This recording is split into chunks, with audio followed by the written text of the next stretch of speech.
warahmatullahi wabarakatuh. Perkenalkan, nama saya Muhammad Mutamam dari MI Mustofawiyah Nguruan. Yang alhamdulillah saya kali ini mengikuti PPG Daljab 2001 yang diselenggarakan di LPTK IAIN Ponorogo.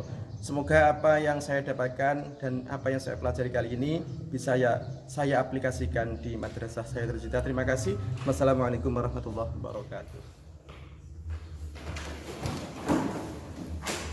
Assalamualaikum warahmatullahi wabarakatuh. Waalaikumsalam warahmatullahi wabarakatuh.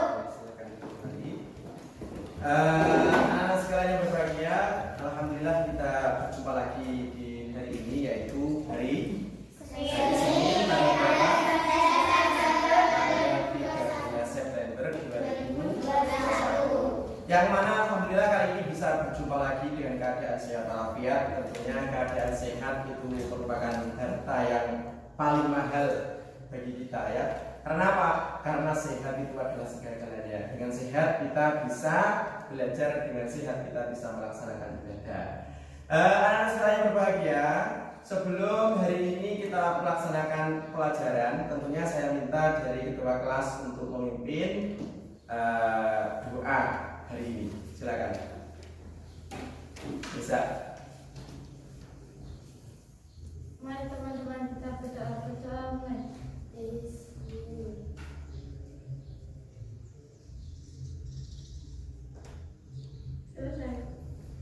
Terima kasih atas doa yang dipanjatkan. Semoga apa yang menjadi tujuan kita senantiasa Allah mengabulkan. Kita menjadi anak yang solehah, anak yang berbakti kepada orang tua. Amin ya rabbal alamin. Anak sekalian yang berbahagia, sudah dipersiapkan untuk alat tulis, pulpen, buku dan seterusnya? Sudah. Alhamdulillah. Yang kali ini kehadiran dari teman-teman semuanya hadir? Oke, saya periksa untuk absen. Risma hadir, kemudian Ria juga hadir, Nisa juga hadir. Ya, alhamdulillah semuanya hadir kali ini mengikuti pelajaran kita. Anak sekalian berbahagia, yang perlu kita ketahui sedikit, kenapa sih kita disuruh orang tua untuk sekolah? Kenapa sih kita dituntut untuk belajar? Kenapa? Biar pintar. Jangan pintar saja ya. Biar menjadi orang yang mengerti dan biar menjadi orang yang sukses dunia dan akhirat. Kenapa mengerti? Kalau orang mengerti, ya orang mengerti itu tahu, bisa mempraktekkan. Tapi kalau hanya orang pintar, itu hanya sekedar pintar tapi belum tentu bisa untuk mempraktekkan. Nah, itu yang harus kita ketahui anak-anak semuanya. Kita niati mencari ilmu itu kita karena Allah, dan kita niati untuk menimbang kebodohan supaya kita tidak menjadi orang yang bodoh, supaya kita menjadi orang yang mengerti. Itu ya. Anak sekalian berbahagia, sedikit saya ingin memberikan sebuah gambaran ya, yang mana ketika kita jarang melakukan mandi atau mungkin karena kita malas mandi, itu kira-kira apa yang timbul dalam tubuh kita? Bau, gatal, terus dijauhi sama teman. Jangan teman lalat saja menjauh ya. Maka dari itu kita harus disiplin mandi. Artinya apa? Di samping mandi itu adalah untuk kesehatan, dan juga mandi itu adalah satu hal yang diwajibkan oleh Allah, yaitu mandi besar. Itu semuanya harus kita laksanakan sewaktu kita sudah balik. Anak sekalian berbahagia, sebelumnya pelajaran kita hari ini, coba untuk minggu yang depan atau minggu yang kemarin, pelajaran kita apa? Mengenai tentang tanda-tanda balik. Jadi urut ya. Setelah tanda-tanda balik, kita melaksanakan mandi besar. Yang mana perlu kita ketahui, dalam mandi besar ini yang harus pertama kali kita pelajari yaitu tentang tata cara dan juga rukun-rukun mandi. Apa sajakah rukun mandi itu? Satu adalah niat, yang kedua adalah meratakan air ke seluruh tubuh. Nanti tentang niat itu bagaimana, meratakan air ke seluruh tubuh itu bagaimana, bisa kita pelajari. Yang intinya harus kita ketahui sebelum kita melaksanakan ibadah. Karena ibadah meninggalkan rukun, maka ibadahnya tidak sah. Seperti halnya sholat. Kalau sholat semuanya sudah genap wudu semuanya, tapi kita tidak takbiratul ihram, tidak mengucapkan Allahu Akbar, sholat kita batal. Sama halnya seperti mandi, jika ada rukun yang tertinggal, maka mandinya tidak sah atau ibadahnya tidak sah. Oke, maka dari itu anak semuanya silakan dibuka materi pelajaran kalian mengenai tentang mandi wajib ya. Terutama materi kita hari ini adalah rukun-rukun mandi wajib, silakan untuk dipelajari.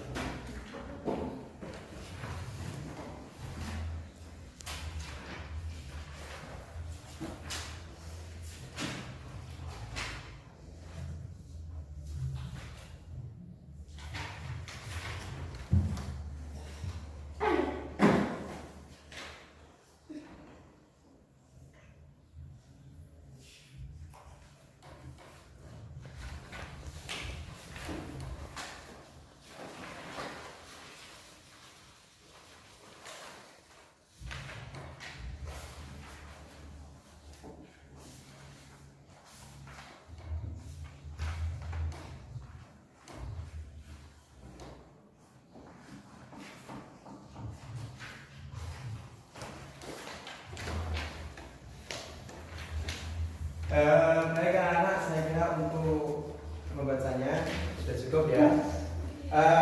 Baik, kali ini silakan boleh ditutup bukunya. Saya hanya ingin kita mengamati dari video yang nanti Pak tampilkan, yang mana tujuan dari mengamati tadi kalian bisa untuk bisa untuk mengkritisi ya, bisa untuk mengkritisi daripada isi video ya. Yang mana saya tampilkan pada layar, silakan untuk dilihat. Yang kali ini adalah mengenai tentang tata cara berkaitan dengan mandi junub. Terdapat dua hadis pokok yang bisa kita jadikan sebagai acuan. ya, Kedua hadis tersebut berasal dari dua istri Rasulullah Sallallahu Alaihi Wasallam, Aisyah dan Maimunah radhiyallahu anhuma. Hadis pertama, hadis Aisyah radhiyallahu anha. Beliau menceritakan, anna Nabiya Sallallahu Alaihi Wasallam kana idza iktasala min al-janabah bada'a faghsala yadayhi ثم يتوضأ كما يتوضأ للصلاة ثم يدخل أصابعه في الماء فيخلل بها أصول شعره ثم يصب على رأسه 3 غرف بيديه ثم يفيض الماء على جلده كله. Yang artinya bahwa jika Nabi Shallallahu Alaihi Wasallam mandi junub, beliau memulainya dengan mencuci kedua telapak tangannya, kemudian beliau berwudu sebagaimana wudu untuk sholat. Lalu beliau memasukkan jari-jarinya ke dalam air, lalu menggosokkannya ke kulit kepalanya.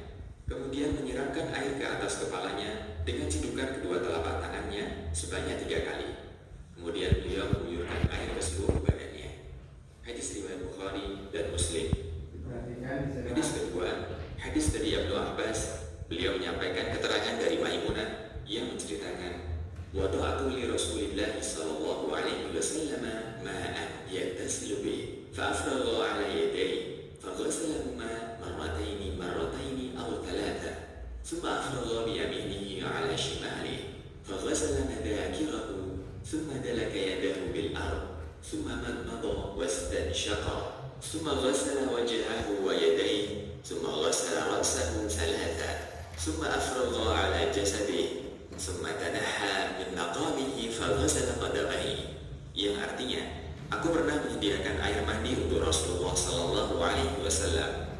Lalu beliau menuangkan air pada kedua tangannya dan mencuci keduanya 2 kali atau 3 kali. Lalu beliau menuangkan air dengan tangan kanannya ke tangan kirinya. Kemudian beliau mencuci kemaluannya. Setelah itu beliau menggosokkan tangannya ke tangan. Kemudian beliau berkumur-kumur dan memasukkan air ke dalam hidung. Lalu beliau membasuh muka dan kedua tangannya. Kemudian beliau membasuh kepalanya 3 kali dan mengguyur seluruh badannya. Selanjutnya, beliau bergeser dari posisi semula lalu mencuci kedua kakinya di tempat yang berbeda. Hadis riwayat Bukhari dan Muslim.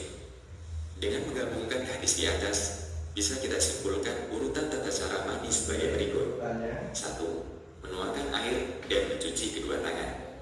2. Mengambil air dengan tangan kanan untuk mencuci kemaluan dengan tangan kiri. Kita juga bisa gunakan gayung untuk kegiatan ini. 3. Menggosokkan tangan kiri ke tanah. Ini bisa kita ganti dengan sabun. 4. Berkumur dan menghirup air ke dalam hidung. Kemudian dilanjutkan dengan berwudu, namun tidak sampai mencuci kaki karena bagian ini diakhirkan.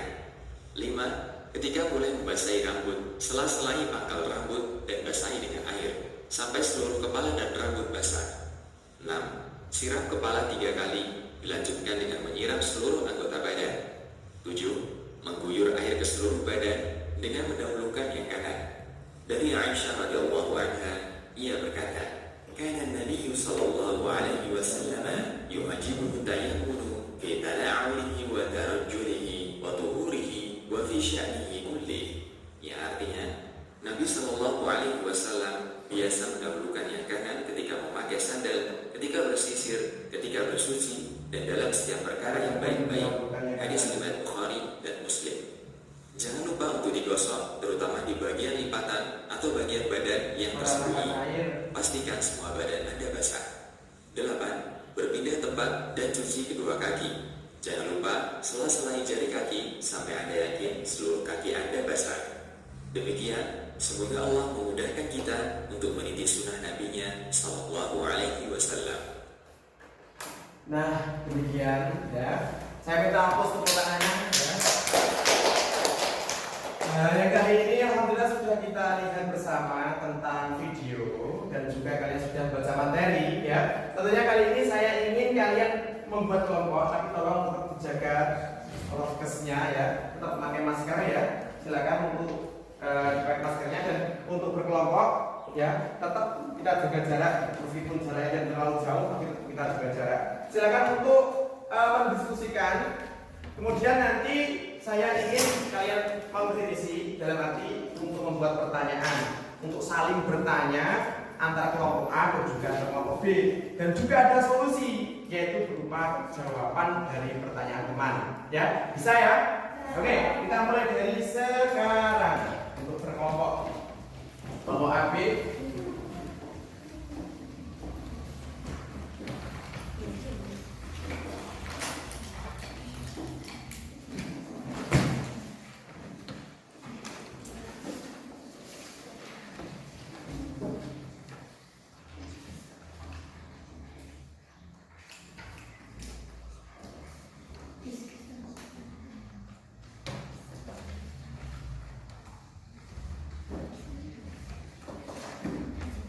Dan untuk masing-masing kelompok untuk mendiskusikan nanti bisa mengkritisi.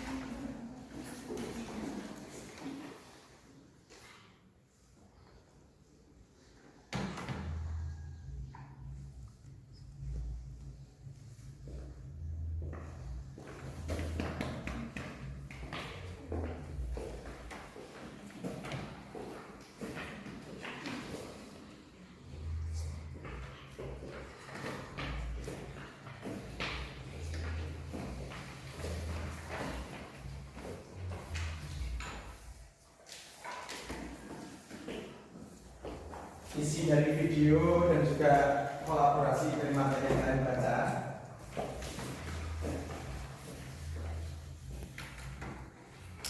Dengan berkelompok untuk menggali informasi dalam arti bisa untuk saling mengkritisi isi daripada video.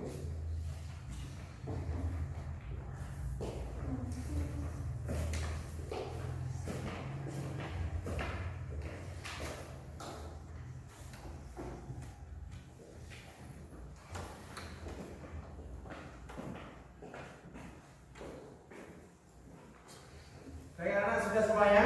Sudah. Nah, kalau sudah silakan untuk kembali ke porsi awal ya. Artinya tetap jaga jarak semuanya demi kesehatan kita ya. Baik teman semuanya, setelah kalian melihat juga membaca isi daripada materi, saya hanya ingin kalian bisa mengkritisi apa sih isi dari materi dan juga isi daripada video yang ada pada tampilan. Sebab kenapa? Kalau kalian bisa mengkritisi, berarti kalian paham apa isi daripada video. Oke ya. Kali ini saya ingin kalian yang saling mengkritisi, artinya bisa tanya dan juga bisa jawab dari masing-masing kelompok. Oke, dari kelompok A dan juga kelompok B, saya persilakan untuk mulai kelompok A dulu ya. Kelompok A, silakan untuk Reni. Bagaimana jika dengan tidak sengaja salah satu anggota tubuh kita ketika mandi belum terbasuh? Oke, bagaimana jika salah satu anggota tapi tidak sengaja belum terbasuh? Oke, silakan untuk grup B, ya. Siva menjawab. Tidak sah dan dibasuh ketika mengetahui anggota yang belum terkena air. Tidak sah ya, dan wajib dibasuh ketika melihat anggota yang belum terkena air. Betul, oke teman-teman.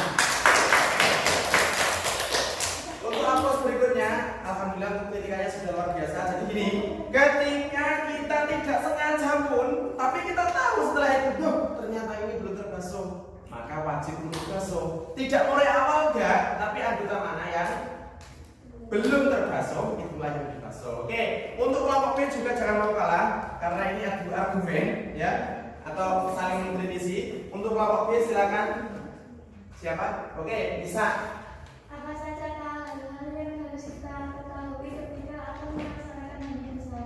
Oke, apa saja hal yang kita ketahui ketika untuk mandi besar? Apa saja? Oke, silakan untuk kelompok B. Kelompok A.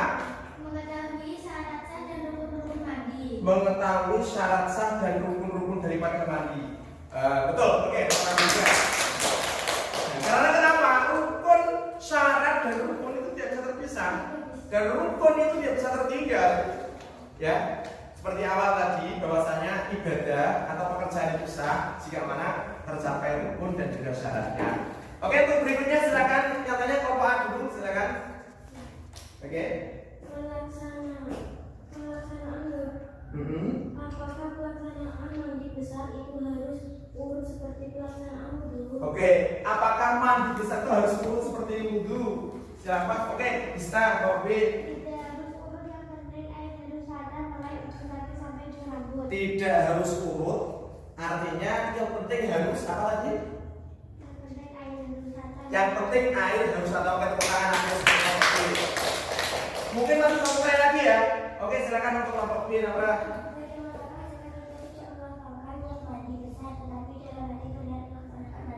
Tidak melafalkan, tapi hatinya berniat. Oke, silakan untuk kelompok A. Oke, tetap sah tapi harus ada niat mandi dalam. Kenapa? Karena melafalkan itu sunnah. Yang penting hati kita itu kita niat untuk menghilangkan hadas. Oke. Teman semuanya, alhamdulillah yang kali ini kalian sudah bisa untuk memberikan kritisan terhadap video dan juga materi yang telah kalian baca. Belum sempurna jika kalian tidak berani maju ke depan untuk mempresentasikan. Tapi kali ini tentunya di topik yang sama, tapi untuk kegiatan atau keberanian kita akan kita uji lagi untuk kalian maju ke depan dan mempresentasikan dari masing-masing kelompok. Saya minta tolong kalian lagi untuk dipelajari lagi secara kelompok materi yang telah kalian baca. Kemudian kalian pelajari dan saya ingin nanti masing-masing dari perwakilan kelompok maju ke depan dan berani mempresentasikan dari apa yang kalian pelajari. Silahkan saya kasih waktu untuk berkelompok lagi. Boleh kelompok tetap jaga jarak ya. Oke, silakan. Boleh menghadap belakang, menghadap ke depan, yang depan menghadap ke belakang. Ya. Jadi tidak ada kolaborasi dari kalian untuk mencetuskan sebuah hasil yang nantinya bisa terwakili dari teman-teman semuanya. Oke.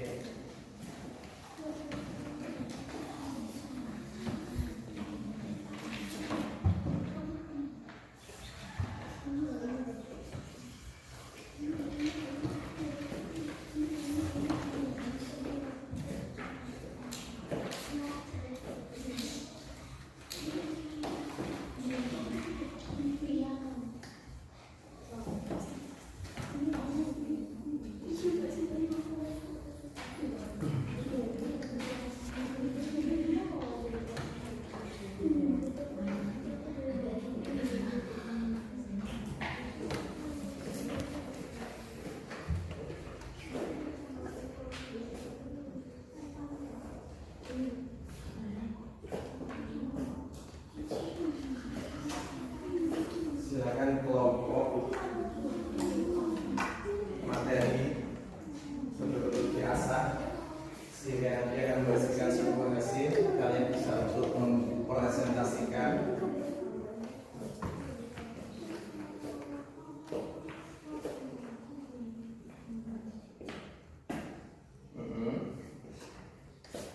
Yang titik atau muaranya nanti malah berani ke depan dan mempresentasikan.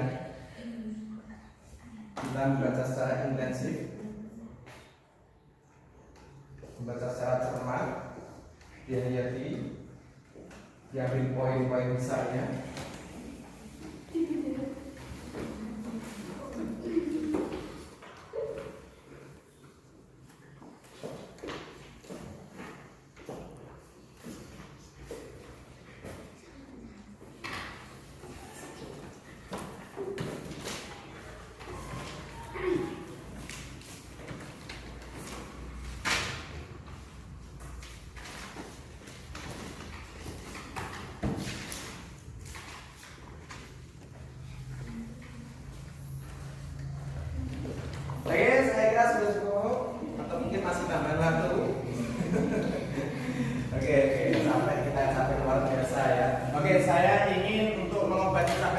tepuk semangat. Yes, oke ya. Oke, silakan kali ini tentunya sudah membawa hasil dari kelompok kalian, ya. Dari kelompok kalian berhasil yaitu sebuah kesimpulan atau garis besar terserah kalian lah. Yang penting untuk bisa mempresentasikan materi yang telah kalian pelajari ke depan. Oke, kali ini saya minta untuk kelompok B dulu ya. Sekarang B dulu yang maju, biar ada random atau baca. Silakan kelompok B yang berani maju angkat tangan. Siapa? Oke, Najwa, silakan Najwa untuk maju ke depan mempresentasikan dari hasil diskusi kalian atau hasil kelompok kalian. Oke, silakan dibaca dengan intensif, nggak usah terlalu kesusu. Rukun mandi wajib meliputi 1. Niat, 2. Meratakan air ke seluruh tubuh. Artinya dalam hati kita menghilangkan hadas dan air harus meratakan mulai ujung kaki sampai ujung rambut. Oke, jadi gitu ya. Artinya ketika kita harus mempelajari daripada rukun, artinya niat ketika meratakan air itu harus kita yakin bahwasanya seluruh tubuh kita itu terbasuh. Oke, aplaus. Oke, kali ini saya minta untuk kelompok A bisa mempresentasikan, jangan mau kalah ya. Oke, siapa? Reni. Silakan Reni untuk maju ke depan, santai, slow, dan yang jelas adalah pasti. Silakan Reni maju ke depan. Mandi wajib merupakan hal yang harus dipelajari meliputi rukun dan syarat sah mandi karena pelaksanaan sholat tergantung dan sahnya mandi wajib. Oke, tepuk tangan Reni. Jadi gini ya, keabsahan sholat itu bisa tercapai ketika mandinya juga sah. Kenapa? Pasti ketika orang mukallaf itu pasti akan melaksanakan mandi besar. Dan pastinya mandi besar itu sah jika mana rukun dan tata caranya benar. Oke, aplaus tepuk tangan kita semuanya. Semuanya alhamdulillah bisa sedikit kita simpulkan. Yang pertama yang harus kita ketahui dari rukun mandi wajib pertama adalah apa? Niat. Niat itu hanya dalam hati boleh, dan kemudian niat itu juga boleh untuk dilafalkan. Bagaimana lafal niat mandi besar? Nawaitu husnirafil hadasil akbari fardhan lillahi. Kalau asgori itu hadas kecil wudu, kalau akbar itu hadas besar. Itu pun boleh dilafalkan dan juga hanya boleh dalam hati. Terus kemudian terpenting ya rukun-rukunnya yaitu diantara meratakan air. Dan tadi di video sudah kalian lihat mulai dari menyela-nyelai, menghirup air, terus kemudian pindah tempat dan seterusnya itu merupakan sebuah kesunatan ya, sebuah kesunatan yang tentunya menjadikan sebuah kesempurnaan daripada ibadah. Oke, anak sekalian masih tetap materi kita yang di sini pertama sediakan ada PowerPoint ya, ada PowerPoint yang kali ini mandi wajib setelah haid dan ihtilam ya. Untuk kali ini bisa untuk dilihat di layar. Oke, mandi wajib setelah haid dan ihtilam. Seperti materi yang telah saya baca. Tata cara bersuci dari hadas besar. Ya, bersuci dari hadas besar dapat dilaksanakan hanya dengan mandi besar atau mandi wajib. Hal apa yang harus kita ketahui ya? Di antaranya apa saja hal yang kita ketahui? 1 adalah bagaimana? Niat. 2 meratakan air ke seluruh tubuh. Niat mandi wajib tidak harus diucapkan. Niat boleh dilakukan dalam hati, namun mengucapkan niat hukumnya adalah sunnah. Ayo coba sama-sama untuk niatnya 1, 2, 3. Nawaitul muslimil hadasil akbari minal haidi fardhan lillahi ta'ala. Bawahnya nawaitul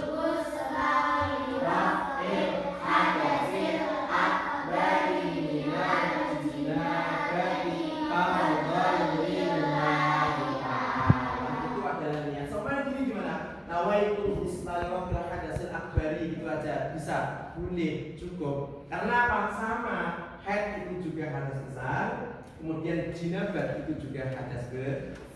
Jadi cukup ketika kita niat hanya seperti itu. Kemudian berikutnya sunnah mandi wajib. yang sudah kalian lihat pada video tadi, di antara baca bismillah, kemudian menghilangkan kotoran, membersihkan kemauan atau beristinja, tadi bisa dipakai menggunakan apa tadi? Menggunakan sabun ya. Terus berwudu dengan sempurna, mencelupkan kedua tangan ke dalam air dan siramkan air ke akar-akar rambut. Setelah ini, menyiram air ke kepala sebanyak 3 kali. Terus kemudian mendahulukan anggota badan sebelah kanan. Karena apa? Seperti dalam hadis Rasulullah itu ketika apapun mendahulukan kanan. Jadi kalau pakai baju itu pun juga kanan dulu. Ya kalau pakai peci pak, abang sebelah kanan, kepala kan cuma satu. Masa gini dari kanan juga. Terus kemudian mendahulukan tidak minta tolong kepada orang lain kecuali dahulu. Artinya, yo kita itu tidak usah merepotkan orang ya. Tuh kalau bisa, kalau tidak bisa kita minta tolong orang itu gantian ya. Tidak berbicara kepada kebutuhan, aku yang bernyanyi malah tahu ya. Bernyanyi. Terdapat beberapa kategori mandi yaitu mandi wajib, terus kemudian mandi sunnah dan kemudian adalah mandi biasa. Mandi wajib, mandi sunnah, mandi biasa. Apa perbedaan? Ya. Kalau mandi wajib itu ada niat, ada meletakkan air, ya. Terus kemudian kalau mandi sunnah itu juga sama, tapi kalau mandi mubah itu berbiar-biur air. Tapi ingat jangan sampai meskipun biar-biur itu kita mengganggu-ganggukan air.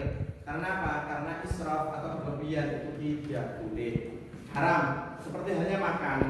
Porsi sifa itu hanya 1 piring, tapi berhubung dia lapar sehingga habis 3 piring. Setelah habis 3 piring dia tidak bisa bangun sampai muntah-muntah. Haram.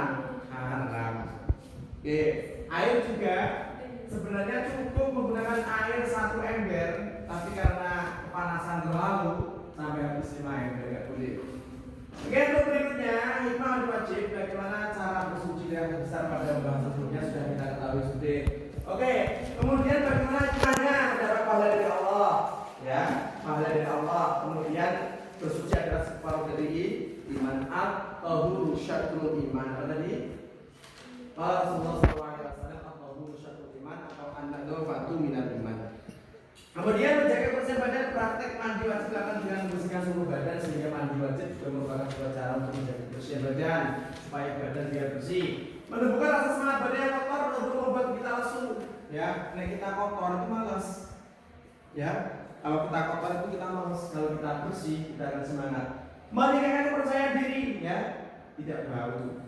Memberi rasa nyaman kepada orang lain dengan badan yang bersih, orang akan senang berada di dekat kita. Terima kasih untuk kita semuanya.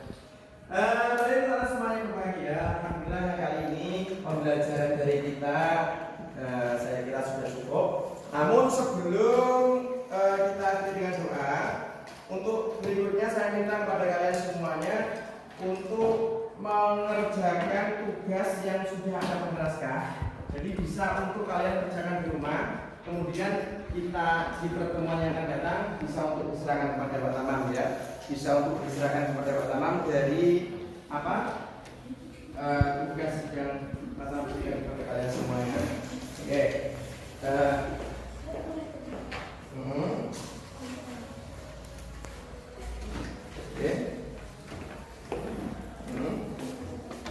Ya silakan untuk nanti ditindaklanjuti untuk di rumah.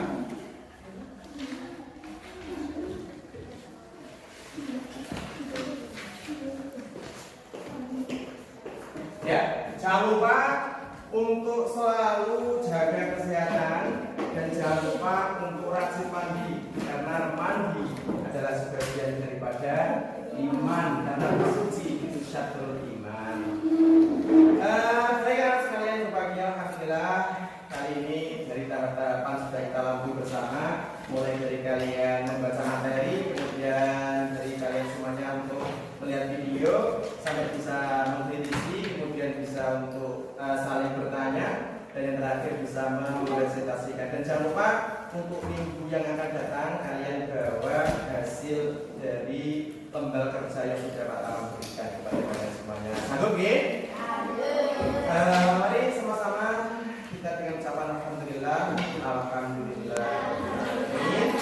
Pembelajaran hari ini sudah selesai. Namun saya minta tolong untuk ketua kelas sebelumnya juga saya minta tolong untuk dirapikan mulai dari buku, tas semuanya silakan dirapikan. Jangan sampai ada yang terjadi share atau tertinggal di kelas. Saya minta untuk bisa maju ke depan untuk memimpin doa, ya. Kita mohon kepada Allah supaya kita diberi kesehatan, aman di jalan. Tasnya saya bawa dulu, tasnya taruh di bawah dulu. Silakan kita ikuti doa dengan khusyuk, dengan khidmat, jangan sampai ada yang berbicara atau bercanda.